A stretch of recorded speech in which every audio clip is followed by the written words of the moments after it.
একটি আলোচনা social media খুব বেশি করে বলা হচ্ছে, অনেক পোস্ট দেওয়া হচ্ছে, সার্জিস আলম তিনি একটা পোস্ট দিয়েছিলেন যে যদি 5 বছর নির্বাচিত প্রধানমন্ত্রী হিসেবে সে ডক্টর ইউনূসকে পেতাম, এরপর থেকে অনেকেই ডক্টর ইউনূসকে 5 বছর দেখতে চান। এই যে একটি হাইপ তোলার একটা প্রচেষ্টা করা হয়েছে, এবং সেই সাথে বিএনপিকে নানাভাবে অভিযুক্ত করা হয়েছে তার অতীত কার্যক্রম নিয়ে এবং সাম্প্রতিক নানা রকম দখলদারিত্ব এসব নিয়ে, মানে একভাবে মেলাইন করা হচ্ছে বলে অনেকে বিএনপির পক্ষ থেকে বলা হচ্ছে। এই বিষয়টাকে আপনি কিভাবে ব্যাখ্যা করবেন? ধন্যবাদ। আমি বলি কি যে সামাদ সাহেবের একটা কথা আমি সংশোধন না বলতে চাই যে দাড়ি টুপি রাখলেই যে তারা জামাত হবে, শিবির হবে, এটা আমি মনে করি না। কারণ অনেক মুক্তিযোদ্ধার দাড়ি আছে। একজনের কথাই বলি, সিরাজুল আলম খান ভেটারান মুক্তিযোদ্ধা, উনি দাড়ি ছিল, চুল ছিল। মেজর জলিল দাড়ি ছিল, মুক্তিযুদ্ধের পক্ষের। কবি অসীম সাহা হিন্দু লোক, তারও দাড়ি আছে। আচ্ছা, সুতরাং দাড়ি থাকলে জামাত, এটা আওয়ামী লীগের টেন্ডেন্সি, এটাকে আমি কখনো রিকগনিশন দেই না। এক, আপনি যেটা বলছেন যে ইউনূস সাহেবের 5 বছর, আমরা যে প্রথমেই বলছিলাম, আমরা যারা নিরপেক্ষ লোক, রাজনীতির অবজারভার, দর্শক, আমরা যে প্রথমেই বলছিলাম যত 3 বছরের একটা জেন্টলম্যান এগ্রিমেন্ট হোক যে অন্তর্বর্তী সরকার 3 বছর থাকবে রাষ্ট্রটাকে সংস্কার করার জন্য। সংবিধান আর নির্বাচন ব্যবস্থা, এই দুটোই তো দরকার, আর কিছু দরকার নাই সংস্কার। বাকিগুলো তো মানে সময়ের প্রয়োজনে সংস্কার হবে, এই দুটোই বড় সংস্কার। কিন্তু আমি হতাশ হয়েছি প্রথম হতাশ হয়েছি যেদিন ডক্টর আলী রিয়াজ নামে এক লোকের এনে সংবিধান পুনর্লিখনের দায়িত্ব দিল। Who is that Ali Riaz? সে হলো সিরাজুল আলম খানের শিষ্য এবং উদ্ভট সব রাজনৈতিক তত্ত্ব সিরাজুল আলম খান বাংলাদেশে অ্যাপ্লাই করতে চেয়ে ব্যর্থ হয়েছে। আর এই ডক্টর আলী রিয়াজ সে বললেন বাংলাদেশের নামই পাল্টে ফেললো প্রথমেই, গণপ্রজাতন্ত্রীকে বাদ দিয়ে জনগণতন্ত্রী, একটা উদ্ভট ধরনের কাজ কারবার।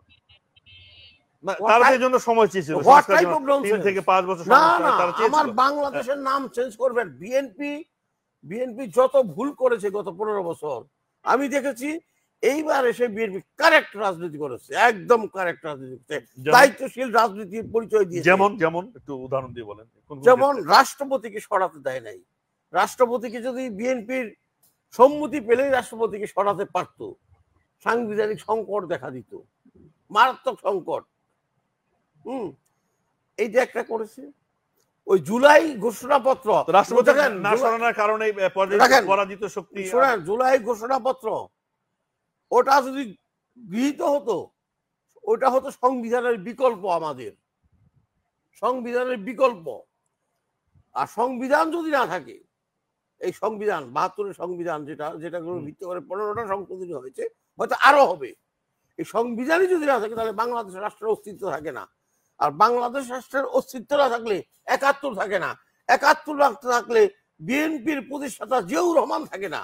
বিএনপি অনেক চিন্তা ভাবনা করে এই পজিশনটা নিয়েছে।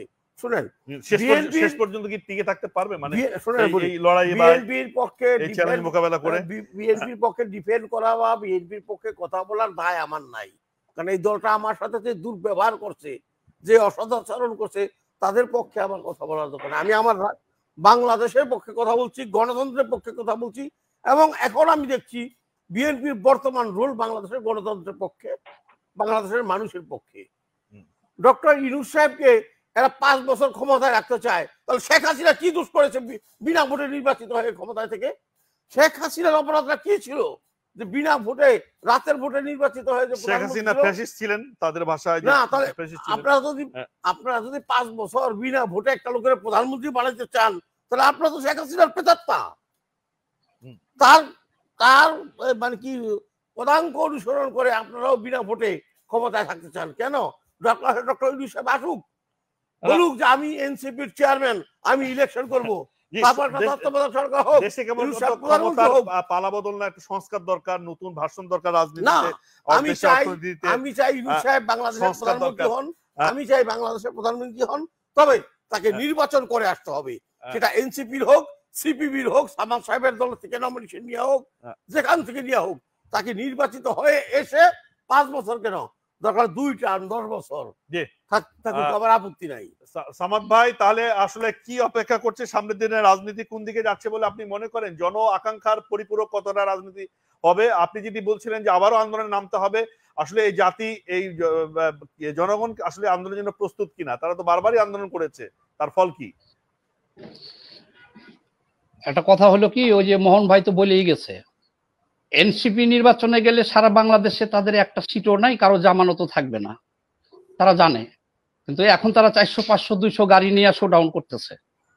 তারা জামাত নির্বাচনে গেলে জামাত জানে যে বিএনপি ছাড়া যদি এই অবস্থায় নির্বাচন যায় 5-10টা আসন পাইলে পাইতেও পারে, তারা আবার নাও পাইতে পারে।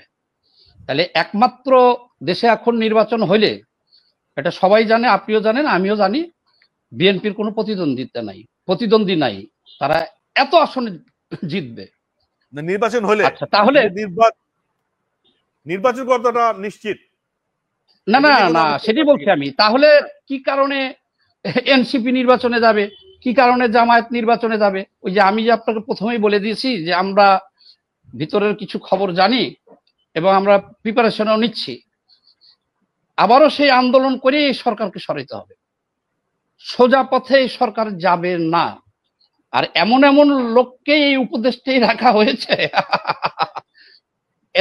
এরা দেশ চালাবে, এরা উপভোগ করছে, এদের হাতে কোনো কিছু নাই। আমি সংক্ষেপে শেষ করে দিলাম, আর কয়টা দিন অপেক্ষা করেন। বলতো এখন নাই এর হাতে, বিএনপির হাতে তো এখন আর কিছু নাই, এটা চলে গেছে এনসিপির হাতে। এনসিপি মানে জামাত। ও আমি আর একটা ভুল ভাঙাই দিই ভাই, মোহন ভাই আমাকে একটা মিনিট সময় দেন। মোহন ভাই যে কথাটা বলছে, ভাই ভাই ভাই ভাই আপনি যে কথাটা বলছেন আমার কথাটা আপনি বুঝতে পারেন নাই। আমি আপনাকে বলি, বামপন্থী 22টা দল আছি আমরা, আমাদের আদর্শটা কিন্তু এক। এই যে এনসিপি ছেলে পেলে দাঁড়িয়ে রাখছে, এটা আমি অপরাধ হিসেবে নেই নাই, কিন্তু আপনার 16 বছরের একটা ছেলে যদি দাঁড়িয়ে রেখা সারাদিন তসবি চপে, তাহলে এখানে একটা সমস্যা আছে। জিহাদি হয়ে গেলে আবার সমস্যা আছে। আপনি আমার কথাটা বুঝতে পারছেন? তাইলে শিবিরের আদর্শ, জামাতের আদর্শ, এনসিপির আদর্শ সরিষা পরিমাণে এদিক সেদিক নাই, এটা তো সবাই জিহাদি। সাউদ ভাই ঠিকই আছে, কিন্তু দাড়ি টুপি থাকলেই যে আসলে জঙ্গি হবে তা তো নয়। জঙ্গি তো নানা ভাবে, আমি তো জঙ্গি বলি নাই তো কাউকে, হিন্দু জঙ্গি, আমি বলছি এদের মতাদর্শ এক। এনসিপি কে সামনে দিয়েছে, এনসিপি কে সামনে দিয়েছে, জামাত শিবির একটু পিছনে আছে, এদের মতাদর্শের কথা বলছি, আমি তো জঙ্গির কথা বলি নাই তাদেরকে।